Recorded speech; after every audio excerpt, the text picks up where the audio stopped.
Olá pessoal, graça e paz, passando mais uma vez aqui para gravar o nosso vídeo dessa semana a respeito do que realmente importa é que estejamos livres de preocupações. Mas vimos na semana passada que há algumas coisas que nos levam a ficar preocupados e nós dissemos que era em torno de 11. Então nós vimos na semana passada a primeira coisa, que é a questão da dívida. E hoje nós vamos dar continuidade falando sobre os cuidados desse mundo. Eu quero ler um versículo para nós orarmos e pedirmos a direção de Deus para essa gravação.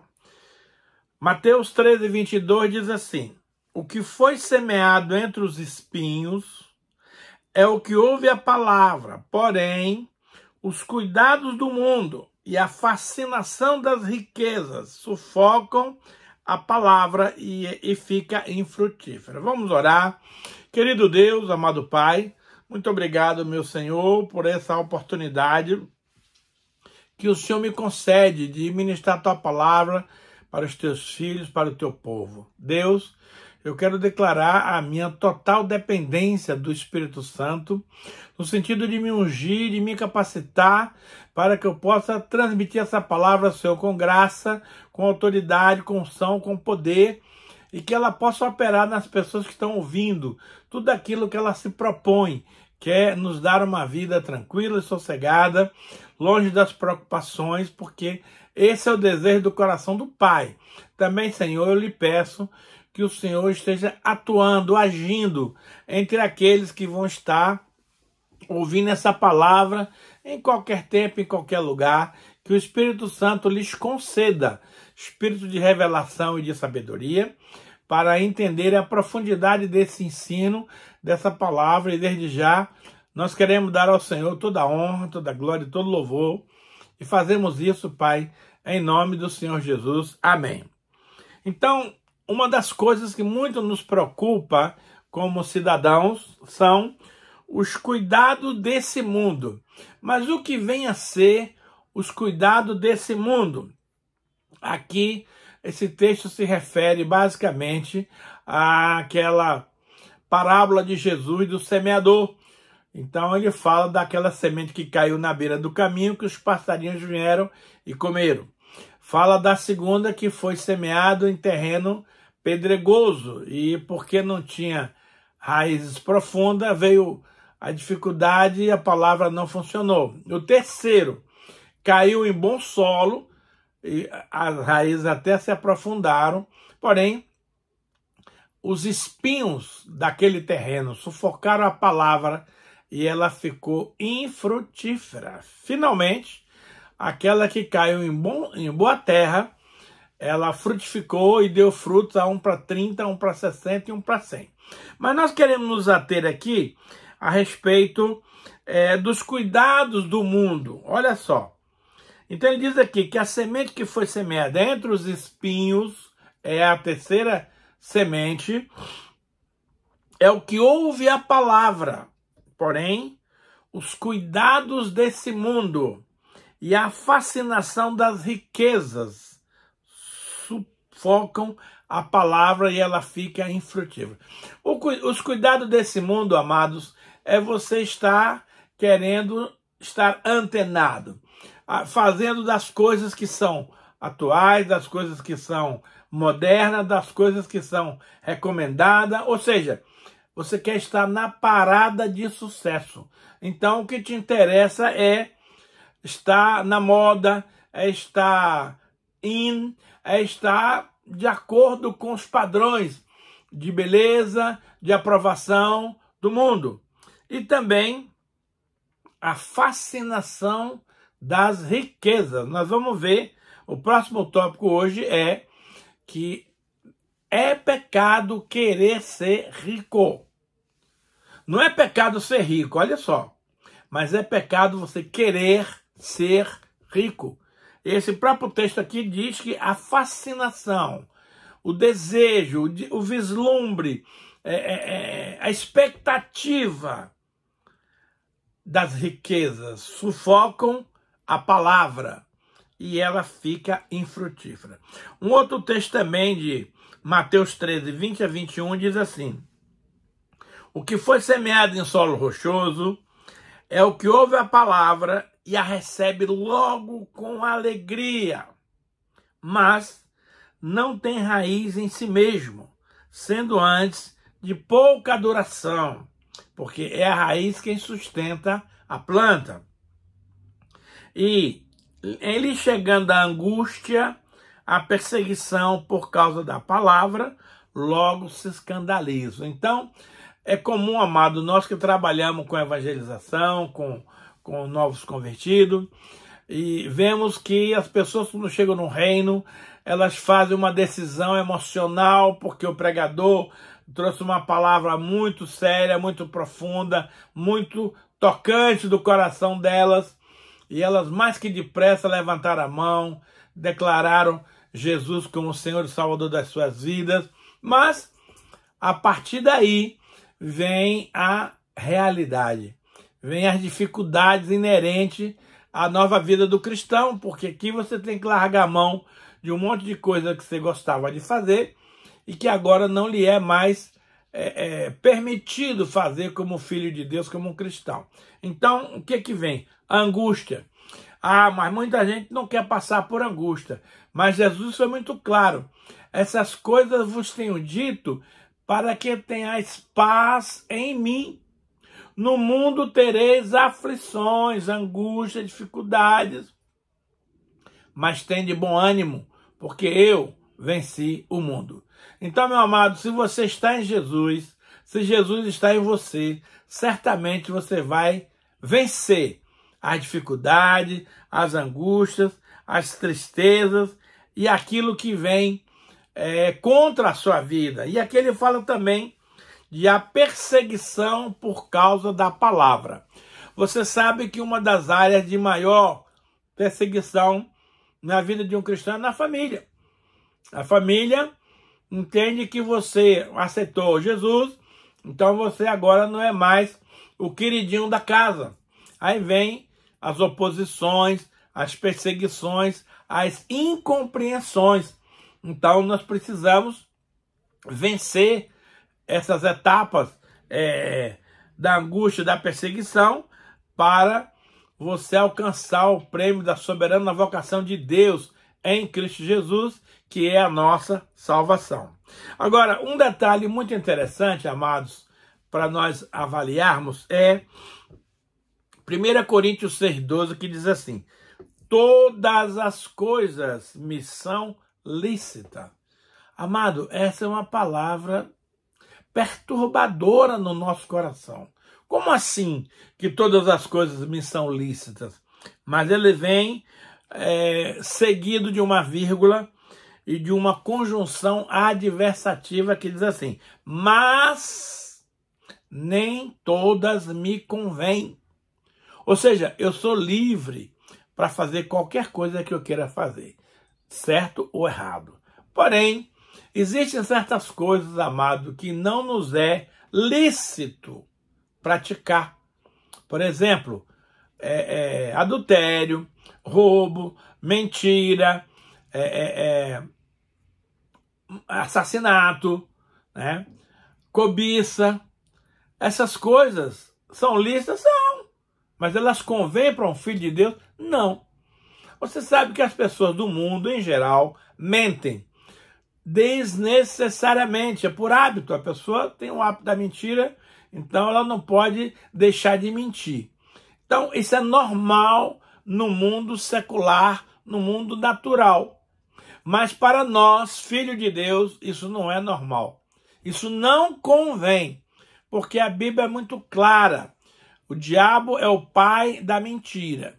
Então, quando você aplica uma mentira, e a gente tem aquela mania de dizer, não, tem mentirinha branca, mentirinha preta, mentirinha que não preocupa. Não, mentira é mentira, não interessa se é branca, preta, amarela, mentira é mentira. Então, quando você e eu mentimos, nós nos tornamos filho do diabo.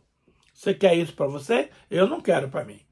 Então, é muito simples, é muito claro você entender que, como uma pessoa livre, que eu e você somos, nós podemos fazer qualquer coisa que a gente queira fazer. E vou lhe dizer mais, Deus não impede que você cometa esses erros, esses pecados, mas cabe a nós, com a ajuda do Espírito Santo, discernir aquilo que não convém, aquilo que não agrada a Deus. Então você precisa compreender esta verdade e evitar essas coisas que não convêm a um cristão, a um filho do Deus vivo. E ele continua aqui: todas as coisas me são lícitas, mas eu não me deixarei dominar por nenhuma delas. Tomar Coca-Cola é pecado? Não. Mas se você é um viciado em Coca-Cola, já entrou na área do pecado. Aqui no Sul, o pessoal gosta demais de chimarrão. Às vezes você vai num congresso, ou você vai num evento qualquer, e a galera tá lá com a garrafa térmica, com água quente, e a cuia passando de mão em mão. Ora, o chimarrão é um bom hábito dos gaúchos, mas desde que isso seja apenas um prazer espontâneo. Mas tem gente, meus amados, que é viciado em chimarrão. Não pode passar sem um chimarrão. Aí esse assunto já passou a ser pecado. Outra coisa, é pecado assistir novela na televisão? Não. Qualquer um pode assistir. Porém, se você é viciado na novela das 8, das 9, das 10 e não sai de casa porque você quer ver as cenas dos próximos capítulos, já passou a ser pecado. Porque você se tornou dependente, viciado em novela. E novela é algo que não convém aos filhos de Deus. Especialmente as novelas da Globo, que traz muita sensualidade, muita imoralidade, adultério, assassinato. São situações que não edificam a vida de um cristão. Então você não deve ser viciado em novela. Agora, se um dia ou outro, por acaso, você assistir a um capítulo, não tem nada de errado, não tem nada de pecado. O pecado acontece quando você se torna um dependente, como tem os dependentes químicos, os dependentes de álcool, os dependentes de cigarro. Essa dependência caracteriza um ato pecaminoso. Então, preste muita atenção no que eu estou falando, para não confundir as estações. Então, todas as coisas me são lícitas, mas nem todas me convêm. E eu não me deixarei dominar por nenhuma delas. É aí que está o perigo. É você se tornar um dependente daquela situação. Isso não agrada a Deus. Por isso, o Senhor nos instrui e nos ensina em Romanos 12, 2, a seguinte palavra: e não vos conformeis com este século, mas transformai-vos pela renovação da vossa mente, para que experimenteis qual seja a boa, agradável e perfeita vontade de Deus. O mundo que nós vivemos, amado, é algo muito forte, é algo que condiciona as pessoas, é algo que leva as pessoas a seguir as influências das estações, da moda, do momento que nós estamos vivendo. Então, a Bíblia é muito clara. Não vos conformeis com este mundo, com este século, com a sociedade mundana na qual nós vivemos. Primeiro, esse mundo inteiro jaz no maligno, então não tem nada aí de Deus para nós. Segundo, é preciso nós agora aplicarmos o padrão correto das palavras de Deus. Então, o ser humano é formado de muitas instruções. Tem a instrução da família, da escola, da igreja, do trabalho que você trabalha, da televisão que você assiste, da sociedade em que você vive. Então o mundo tem a mania de querer nos enquadrar dentro dessa moda, dentro dessa modalidade. Mas nós não podemos ser influenciados pelo mundo. Nós devemos sim ser influenciadores para o bem. Então veja, no decorrer da nossa existência aqui na Terra, nós recebemos informações, instruções, ensinamentos de várias, já acabei de falar aqui, de vários segmentos da sociedade. Nem sempre essas informações que nós recebemos, nem sempre elas são verdadeiras. Então, nós precisamos conferir com a Bíblia. E quando a Bíblia diz, olha, não vos conformeis com esse mundo, mas transformai-vos pela renovação da vossa mente.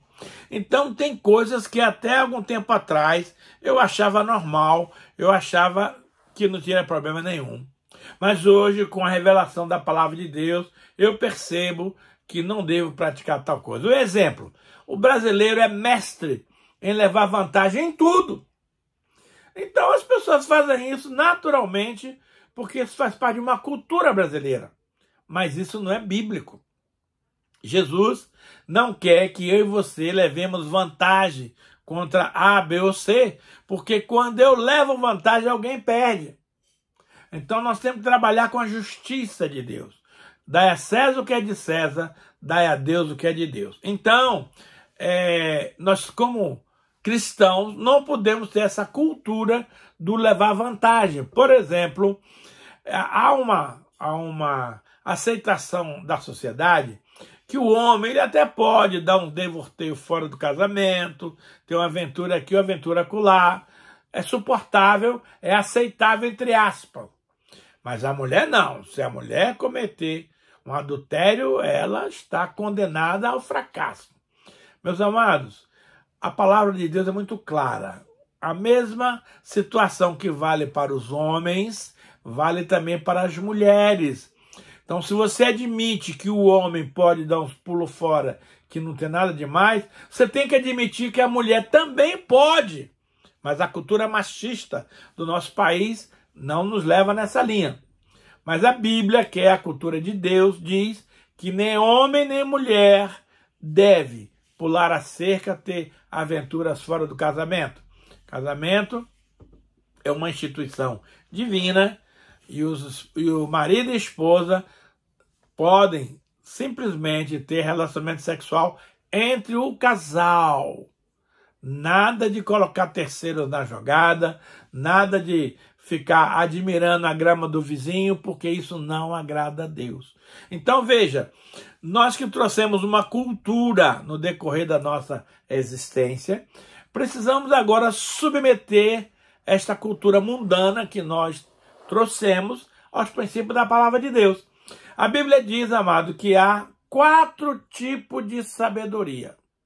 A sabedoria animal, a sabedoria humana e a sabedoria demoníaca. Mas a 4ª é a sabedoria que vem do alto. Então eu e você precisamos submeter a nossa cultura, os nossos pontos de vista, à sabedoria que vem do alto, para que a gente possa agradar ao nosso Deus, para que a gente possa fazer a coisa certa.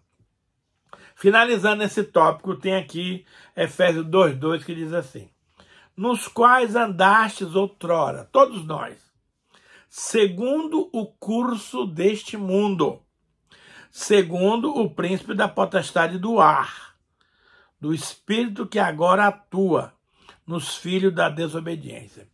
É muito interessante você observar o caminhar de um rio, se eu posso assim dizer, visto do avião. Quando a gente vai para Foz do Iguaçu, antes de descer lá em Foz, você pode vislumbrar o leito do rio e as curvas que eles fazem. É um negócio de doido.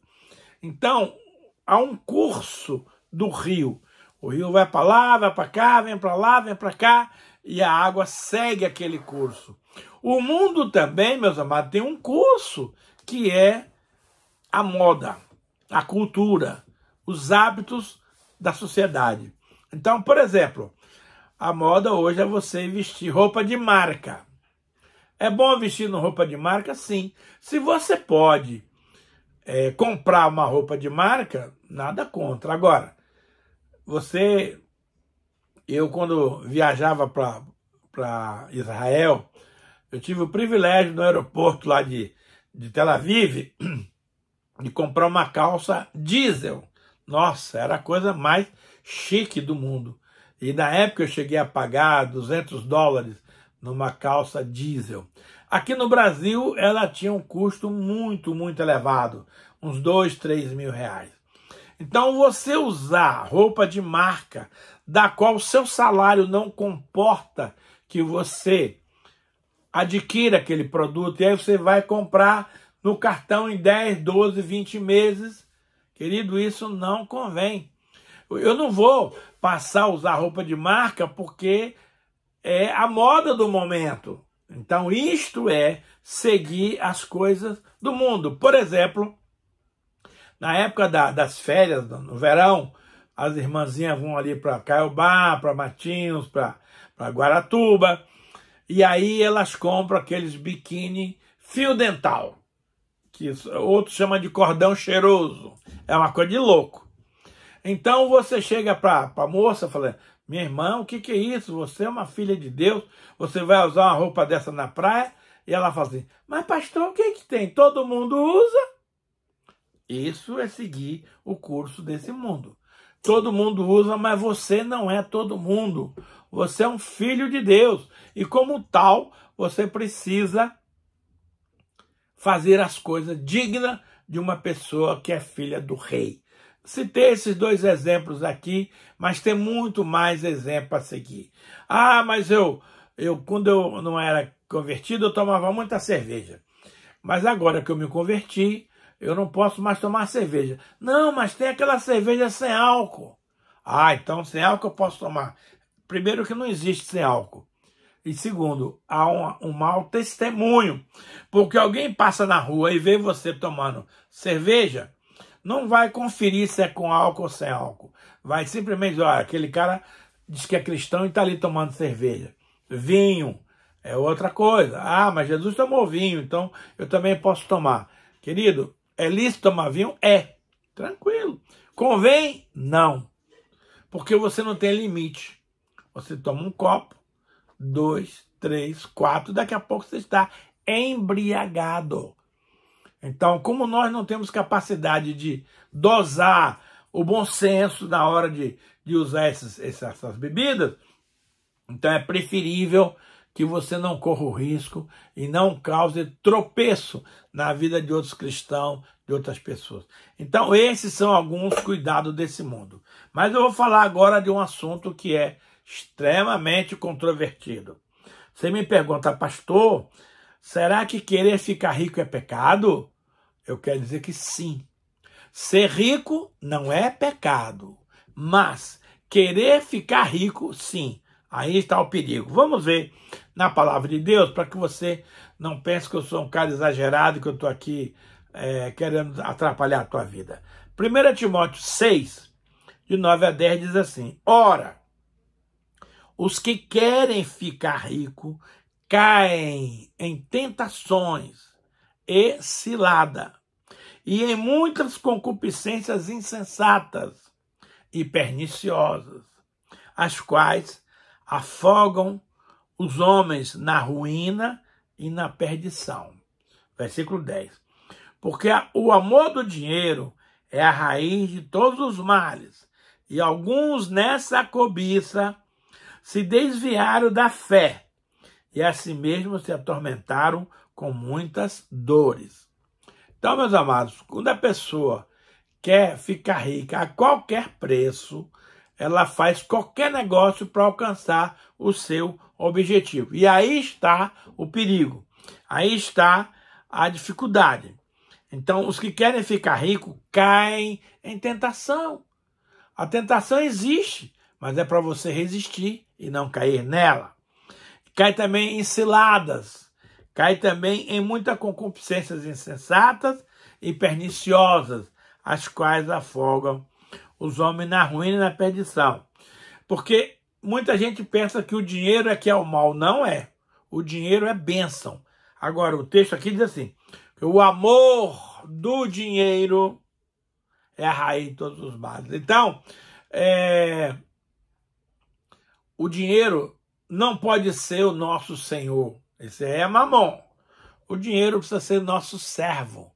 O dinheiro existe para nos servir nas nossas necessidades.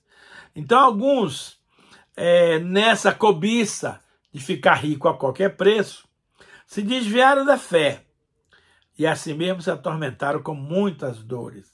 Querido, veja bem, a questão de querer ser rico é porque você não segue os trâmites, as regras da moralidade, da honestidade. Então você vai sempre fazer alguma coisa fajuta, alguma coisa pecaminosa para ficar rico. E isso não convém. Mas vamos explicar mais para frente. Deuteronômio 8, 17, 18 diz assim: não digas, pois, no teu coração, a minha força e o poder do meu braço me adquiriram essas riquezas.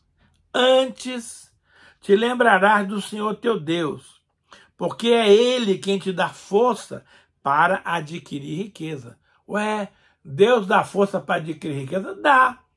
Mas isso é uma espontaneidade de Deus. Não depende de você clamar, de você suplicar, de você fazer qualquer coisa para ter essa dádiva na sua vida. E também para confirmar a aliança que sob juramento prometeu aos teus pais, como hoje se vê. Então, nossos pais no passado fizeram uma aliança. Aliás, Abraão fez uma aliança com Deus e Deus prometeu que ele iria abençoar a descendência de Abraão. Como nós somos crentes em Cristo Jesus, nós também somos dependentes de Abraão, segundo a promessa.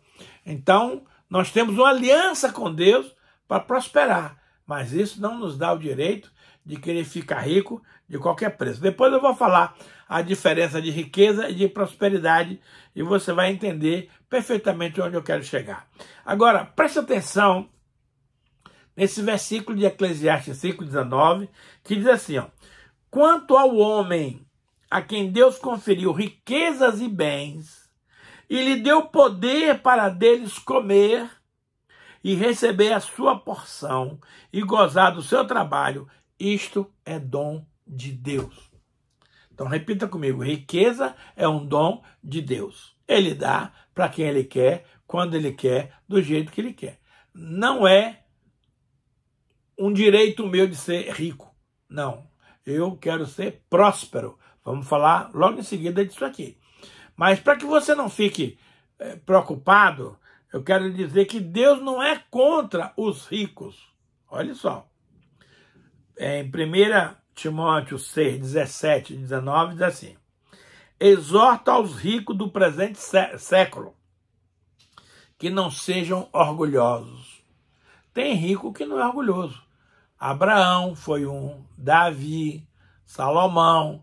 A Bíblia está cheia de homens de Deus que eram ricos e não eram orgulhosos. Mas aqui nesse mundinho é complicado. E mais, que não deposite a sua esperança na instabilidade da riqueza, mas põe a sua esperança em Deus, que tudo nos proporciona ricamente para o nosso aprazimento. Deus quer que eu e você tenhamos prazer. Ele está disposto a realizar essa façanha na sua e na minha vida. Olha o que mais que Deus espera dos ricos: que pratiquem o bem, que sejam ricos de boas obras, generosos em dar, prontos a repartir, e que acumule para si mesmo tesouros, sólido fundamento para o futuro, a fim de se apoderarem da verdadeira vida. Então, Deus dá conselhos, Ele dá direções, Ele dá orientações para que o rico possa abençoar o reino de Deus e não ter censura, não ter condenação. Então, os ricos não podem ser orgulhosos, não podem pôr a sua confiança no dinheiro, e sim em Deus. Precisa praticar o bem, precisa ser rico de boas obras, ajudar a igreja, as obras de caridade, os mais pobres. Generosos em dar. Em vez de dar uma moeda, dá uma nota de 100. É ser generoso em dar. pronto para repartir. Tem pessoas na igreja, irmãos, que são ricas, e nós, pastores, recorremos a essas pessoas quando precisamos abençoar alguém. Irmão, nós precisamos ajudar o irmão fulano nisso, nisso, nisso. Pois não, pastor, quanto o senhor precisa? Então, esses são prontos para repartir. E que acumulem para si mesmo tesouros, sólido fundamento para o futuro, a fim de se apoderar da verdadeira vida, que é a vida com Deus. Agora, enquanto é pecado você querer ser rico, vem agora a outra questão. Querer ser próspero não é pecado. Pastor, que negócio é esse? Qual é a diferença de prosperidade e riqueza? Riqueza, meus amados, é acúmulo de bens. Dinheiro, propriedades, casa, carro, acúmulo de bens.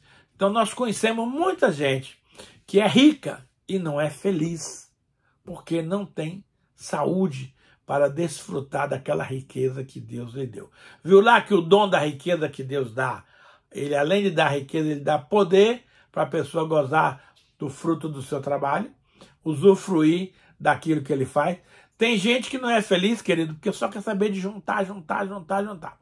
A Bíblia diz que nós viemos para este mundo nu, com a mão no bolso. Nós não trouxemos nada do ventre da nossa mãe para este mundo. Da mesma forma que nós também não vamos levar nada deste mundo para a casa do papai. Então você vê que a gente vem sem nada e volta sem nada. O que você conquistou aqui é para usufruir, garoto, é para ser feliz, é para gozar o bem do seu trabalho. Então, mas tem gente que não crê assim, não, vou juntar, juntar, juntar, juntar. Aí o Senhor fala, louco, essa noite pedirão a tua alma, e o que tens preparado para quem o será. Então, procure viver gostosamente, intensamente a vida, sem esbanjar, sem exagerar, mas também sem ser mesquinho, sem ser sovina. A Bíblia diz que nós podemos pedir a Deus para ser próspero. Aí vamos ver alguns textos que vão nos estimular a esta prática. Então, ser próspero, amado, é ter suficiência de tudo que você precisa. Ou seja, eu sou um homem próspero. Eu não sou rico, mas eu tenho tudo do que eu preciso para a minha necessidade. Então, se eu tenho saúde, paz, família linda, uma igreja maravilhosa, dinheiro suficiente para comprar as coisas básicas, que a Bíblia diz, sendo um sustento e com que nos vestir, estejamos contentes. Então, eu não preciso de acúmulo de dinheiro na minha vida, porque eu não vou levar isso para o céu. Eu vou utilizar isso aqui para abençoar a igreja, para abençoar os irmãos que precisam. Então, a prosperidade, querido, é uma vida equilibrada. Prosperidade é alguém que tem tudo o que ele precisa na medida certa. Não está sobrando, mas também não está faltando. Isso é prosperidade. Vamos ver alguns versículos para ver o que Deus nos fala sobre isso. 3 João, versículo 2, diz assim, amado, acima de tudo, faço votos por tua prosperidade e saúde. Deus quer que você tenha prosperidade. Deus quer que você tenha saúde. Isso são dádivas do Senhor, presente de Deus para nós, e nós precisamos utilizar bem desses bens de prosperidade e saúde. Assim como é próspera a tua alma. Então, Deus deseja, acima de tudo, em primeiro lugar, que você tenha prosperidade e saúde. Então, se Deus deseja, vamos tomar posse, vamos pegar para nós.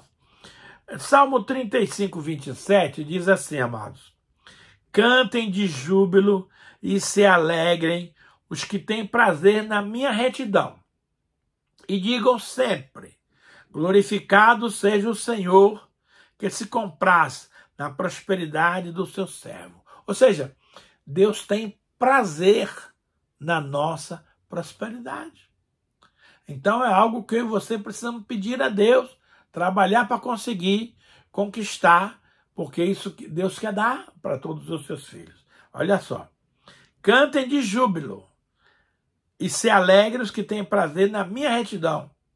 E digam sempre, glorificado seja o Senhor, que se compraz, que se alegra na prosperidade dos seus servos.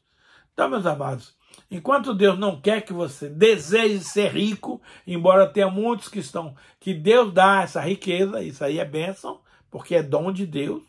Deus não é contra a riqueza, ele é contra você querer a qualquer custo alcançar um propósito de riqueza. Isso aí o Senhor não recomenda, o Senhor não aprova, mas o Senhor aprova que eu e você venhamos buscar a prosperidade, que é o equilíbrio na vida das pessoas que amam ao Senhor. Veja, no Salmo 25, versículo 13, está escrito o seguinte: na prosperidade repousará a sua alma, e a sua descendência herdará a terra. Então Deus quer que eu e você repousemos a nossa alma na prosperidade. É uma vida equilibrada, é uma vida que você tem tudo na medida certa. Você não tem carência, você não tem necessidade particular de nada, porque Deus supre cada uma das vossas necessidades. Está escrito isso no Filipenses 4,19. E o meu Deus, segundo as suas riquezas em glória, suprirá cada uma das vossas necessidades. Isto é prosperidade. Mas não significa que eu tenha que ter muito dinheiro no banco, muitos bens, muitas propriedades, porque o acúmulo dessas coisas, meus amados, mexe com a cabeça da pessoa e a pessoa acaba se afastando dos princípios da palavra de Deus, o que vem acarretar a perdição da alma do cidadão. E para a gente encerrar, eu quero ler um salmo aqui que é maravilhoso e quero estimular você também a ler esse salmo.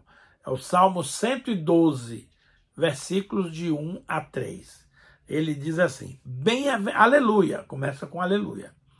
Bem-aventurado o homem que teme ao Senhor e que se compraz nos seus mandamentos. A sua descendência será poderosa na terra. Será abençoada a geração dos justos. Na sua casa há prosperidade e riqueza, e a sua justiça permanece para sempre. Queridos, um tema que eu quero destacar aqui é a questão do temor do Senhor. Ele começa assim, aleluia. Bem-aventurado o homem que teme ao Senhor, que respeita ao Senhor, que busca os princípios do Senhor, porque é o temor de Deus, irmão, que nos evita de pecar. Temos a história do José da Bíblia, um rapaz bonitão, folgoso, e a mulher de Potifar, a todo custo, queria deitar com ele. Mas ele, por ter o temor de Deus no coração, falou para ela, como que eu posso desonrar ao meu Deus e ao meu patrão, que me confiou tudo para trair os dois? Então, o adultério é uma traição para Deus e para a pessoa que está sendo envolvida. Então, o temor de Deus fez José evitar de pecar. E isto o levou ao trono lá do Egito para ser o primeiro-ministro no governo de Faraó. Então, o temor do Senhor, segundo a Bíblia, é o princípio da sabedoria. Então, acima de qualquer coisa, eu e você precisamos desenvolver o temor de Deus na nossa vida. Segunda coisa, e aquele que se compraz, que tem prazer em meus mandamentos. Será que para mim e para você os mandamentos de Deus são pesados ou é bênção? É muito engraçado, irmão, porque Deus promete, instruir-te-ei e te ensinarei os caminhos que deves seguir e sobre as minhas vistas te darei conselho. E aí a gente está até hoje esperando Deus vir pessoalmente ou mandar o anjo Gabriel nos explicar quais são os caminhos que a gente tem que seguir. Mas espera aí, meu amado. A Bíblia Sagrada está à sua disposição e a minha. Você quer ser guiado por Deus? Quero. Pratique os princípios bíblicos. Faça o que está escrito na Bíblia. Tenha prazer nos mandamentos do Senhor. E aí você será um homem ou uma mulher guiados pelo Senhor, guiados pelo Espírito Santo. Não espere que alguém venha falar no seu ouvido o que você deve fazer para você se considerar guiado por Deus. Ser guiado por Deus é seguir os princípios da Bíblia, obedecer os mandamentos, fazer a vontade do Senhor. Então, esse texto começa assim: bem-aventurado o homem que teme o Senhor e que se compraz nos seus mandamentos. Agora, olha a consequência disso que é maravilhosa. A sua descendência, amados, será poderosa na terra.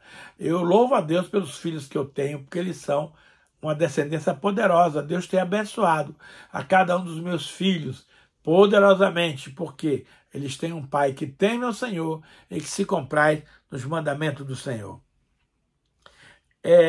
Será abençoada a geração dos justos. Os justos andam no caminho de Deus, praticam a justiça. Olha a consequência final de tudo isso. Na sua casa há prosperidade e riqueza, e a sua justiça permanece para sempre. Então, se você quer ter prosperidade na sua casa e riqueza, primeiro você tem que temer ao Senhor, praticar as coisas que é correto. Segundo, amar a palavra de Deus. A Bíblia diz assim: recebi as tuas palavras, logo as comi, e era na minha boca como mel, e alegrou meu coração. Eu acho essa palavra de Jeremias muito tremenda, amados. E como eu amo, irmãos, a palavra do Senhor. Durante o meu devocional, eu tenho tido o bom hábito de transcrever versículos bíblicos poderosos para edificar a minha vida e a vida daqueles que estão em contato comigo. Vamos ter uma palavra de oração. Deus, muito obrigado, Senhor, por essa palavra. Que naquilo que eu não fui capaz, Senhor, de traduzir a real verdade da Bíblia, que o Espírito Santo complete a obra. Pai, não permita que a gente venha a se envolver com os cuidados desse mundo. Não permita, Senhor, que a gente venha querer ser rico. Porque se o Senhor quiser que a gente seja rico, o Senhor nos dá o dom da riqueza. Salomão era um desses caras. Ele tinha o dom da riqueza. Então, ele não trabalhou para conquistar as coisas. Deus deu para ele de mão beijada tudo o que ele queria, até o que ele não pediu. Porque Deus se agradou do coração de Salomão. Então, que nós não venhamos, Senhor, a querer ser rico simplesmente para querer ser melhor do que os outros, para querer ser mais poderoso aqui na terra, mas que nós possamos, Senhor, querer a prosperidade de Deus, que é aquela vida equilibrada, onde nós não precisamos ter falta de nada, onde nós temos à nossa disposição tudo de que precisamos para ter uma vida maravilhosa.